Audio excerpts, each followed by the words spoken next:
It is regarding the statutory definition as per the MSMED Act. तो government ने enact किया है MSMED act को 2006 को on June 16 2006 which was notified on 2 अक्टूबर 2006. तो MSMED एक्ट 2006 की इनेक्टमेंट के साथ ही जो सर्विस सेक्टर है उसे भी शामिल किया गया है in the definition of the micro small and medium enterprises and साथ के साथ जो स्कोप है उसको एक्सटेंड कर दिया गया है to the medium enterprises. Okay, तो यहां पर MSMED एक्ट की जो डेफिनेशन है उसने नए तरीके से डिफाइन किया है micro small and medium enterprises को जो मैन्युफैक्चरिंग में या फिर प्रोडक्शन में एंगेज हैं या वो सर्विसेज को रेंडर कर रहे हैं या प्रोवाइड कर रहे हैं. रिजर्व बैंक ऑफ इंडिया ने ये जो चेंजेस हैं इनको ऑलरेडी शेड्यूल्ड कमर्शियल बैंक्स को नोटिफाई कर दिया है.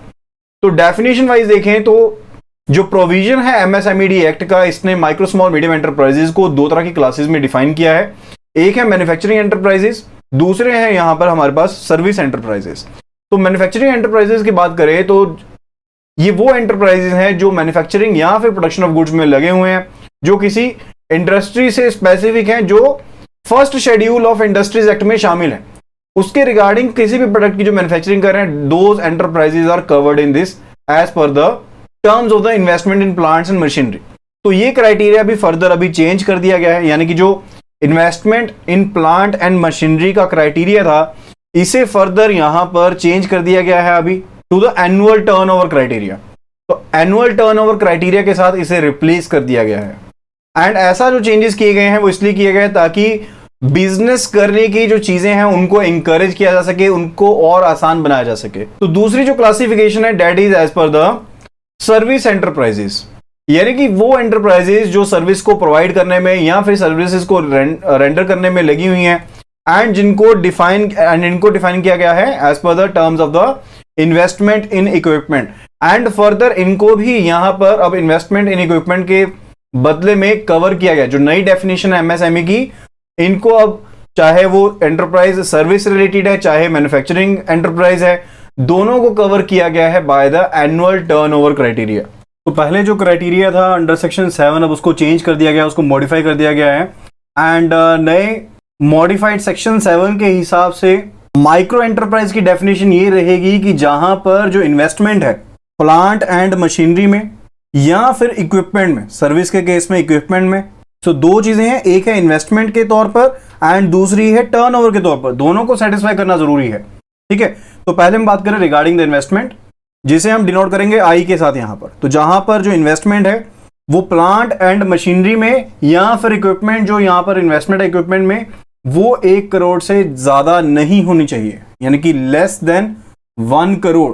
माइक्रो एंटरप्राइजेस की डेफिनेशन देख रहे हैं. ठीक है, तो दूसरी चीज है कि जो टर्नओवर है, जो एनुअल टर्नओवर है, it should be lower than 5 crore. वो 5 करोड़ से कम होनी चाहिए. अगर ये दोनों कंडीशन सेटिस्फाई होती हैं तो एंटरप्राइज जो होगी वो माइक्रो एंटरप्राइज होगी, वो माइक्रो एंटरप्राइज होगी. सेकंड यहां पर डेफिनेशन की बात कर रहे हैं regarding the small enterprise. Small enterprise की बात करें तो यहां पर भी दो चीजें रहेंगी, investment and second is the turnover.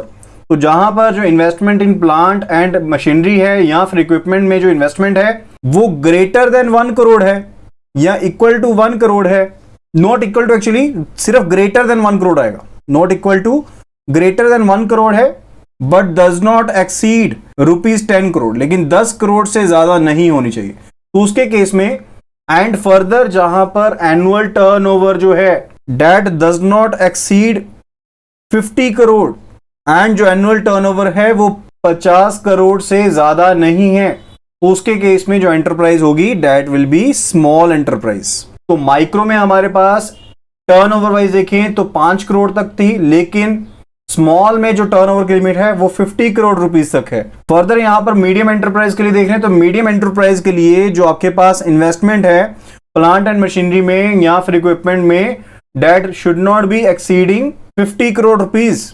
जो इन्वेस्टमेंट है that should not exceed 50 crore and जो टर्नओवर है that should not exceed ₹250 crore.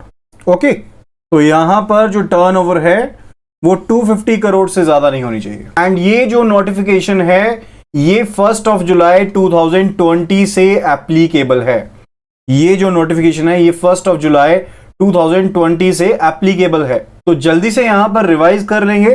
तो यहां पर हम बात कर रहे हैं regarding the investment plant machinery में, इक्विपमेंट में, एंड सेकंड फैक्टर जो है यहां पर बात कर रहे हैं रिगार्डिंग द टर्नओवर। ओके, तो यहां पर सबसे पहले हम बात कर रहे हैं माइक्रो एंटरप्राइजेस की। तो माइक्रो एंटरप्राइजेस के केस में जो इन्वेस्टमेंट है वो मैक्सिमम कितनी हो सकती है, ₹1 करोड़ की हो सकती है, एंड जो टर्नओवर हो सकती है वो 5 करोड़ की हो सकती है।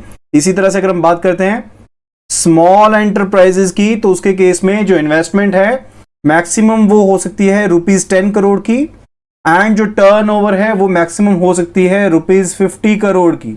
एंड अगर मीडियम एंटरप्राइजेस की बात करते हैं तो मीडियम एंटरप्राइजेस के केस में जो इन्वेस्टमेंट है वो मैक्सिमम हो सकती है ₹50 करोड़ की, एंड जो टर्नओवर है वो मैक्सिमम हो सकती है ₹250 करोड़ की for the classification under the medium enterprises. ठीक है, तो ये रही यहां पर क्लासिफिकेशन की बात, डेफिनेशन की बात, as per the investment in plant and machinery and turnover. And further जो फाइनेंस दिया जाता है कमर्शियल बैंक्स के जरिए माइक्रो स्मॉल एंटरप्राइजेस को, चाहे वो मैन्युफैक्चरिंग में है, चाहे वो सर्विसेज यूनिट है, जो MSMED की जो डेफिनेशन है, मॉडिफाइड डेफिनेशन है, उसको सेटिस्फाई करता है, तो उन्हें क्लासिफाई किया जा सकता है under the priority sector lending. तो उसके केस में उन्हें क्लासिफाई किया जा सकता है under the priority sector lending. लेकिन जो लैंडिंग की गई है टू द मीडियम एंटरप्राइजेस, उसे कंसीडर नहीं किया जाएगा प्रायोरिटी सेक्टर के एडवांसेस में जोड़ने के लिए, रैकन करने के लिए। जो एडवांसेस यहां पर दिए गए हैं मीडियम एंटरप्राइजेस को, उनको बीच में इंक्लूड नहीं किया जाएगा। ठीक है, फर्दर क्योंकि जो MSMED एक्ट है 2006 है, ये किसी भी तरह का जो प्रोविजन है वो प्रोवाइड नहीं करता है रिगार्डिंग की जो इन्वेस्टमेंट है डिफरेंट एंटरप्राइजेस की, जो सेम पर्सन के द्वारा चलाई जा रही है, कंपनी के द्वारा चलाई जा रही है, ताकि उनकी क्लासिफिकेशन हो सके माइक्रो स्मॉल मीडियम एंटरप्राइजेस में। तो उसके कारण जो गैजेट नोटिफिकेशन थी जो जनवरी 1 1993 को दी गई थी regarding the clubbing on investment, जो 2 या उससे ज्यादा एंटरप्राइजेस हैं सेम ओनरशिप के अंडर हैं, उसको यहां पर रिवोक कर दिया गया है, गवर्नमेंट ऑफ इंडिया की नोटिफिकेशन के जरिए। ठीक है, तो क्लबिंग वाला जो क्राइटेरिया है अब वो एप्लीकेबल नहीं है, यानी कि अगर किसी पर्सन की just for the sake of classification MSMED में क्लासिफिकेशन करने के लिए उसने 2-3 एंटरप्राइजेस बना रखी हैं तो वो वैलिड माना जाएगा।